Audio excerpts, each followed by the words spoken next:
The topic of open heaven for today, 18th March 2025, devotional is the Lord of Hosts. Memory verse, Isaiah 47, verse 4.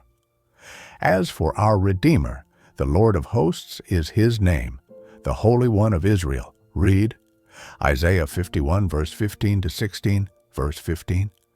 But I am the Lord thy God, that divided the sea, whose waves roared.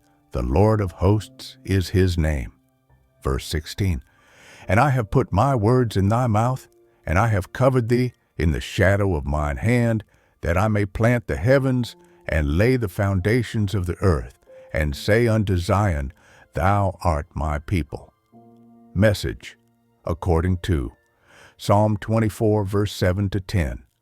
God is the Lord of hosts, the commander-in-chief of all hosts in heaven, on earth, and underneath the earth. Even the devil operates within the confines of what he allows, as we see in the book of Job. God can deal with any number of demons, be it one as in Mark 1, verse 23 to 27, 7 as in Luke 8, verse 1 to 3, or a legion as in Mark 5, verse 2 to 20. If there are any demonic forces interfering with your life, they will be put to shame in Jesus' name. I used to say that the Lord of Hosts never loses a battle, but recently he corrected me and said, Son, I can choose to lose a battle to win a war. I can never lose a war. Sometimes the Lord of Hosts, in his divine wisdom, can choose to lose a battle because there is a greater war to win. For example, he allowed the devil to touch Job's possessions and health because he wanted to showcase the excellency of his power.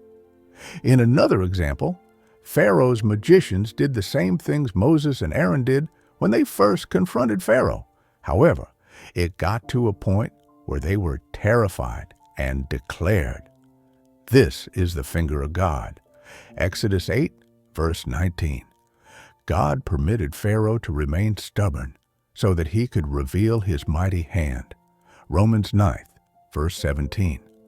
While Stephen was being stoned, Saul watched, and the devil rejoiced.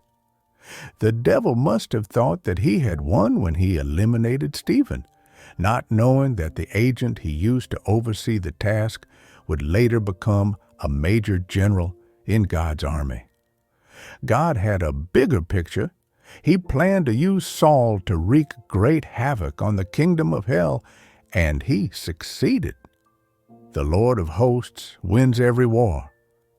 No matter how terrible things get, when he steps on the scene, everything will align in favor of his beloved children. No wonder Paul said, And we know that all things work together for good to those who love God and who are the called according to his purpose. Romans 8, verse 28. Beloved, the Lord of Hosts isn't just the mighty man in battle. He is also the only wise God. 1 Timothy 1, verse 17. He can rearrange things to suit his purpose, even the worst of situations. Trust him to use whatever unpleasant situation that exists in your life for your good and for his glory. Key point. The Lord of Hosts never loses a war.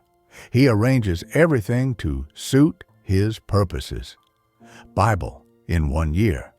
Judges 14, verse 16. Hymn 18.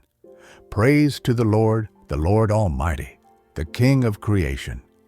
Thanks for listening. Like and subscribe.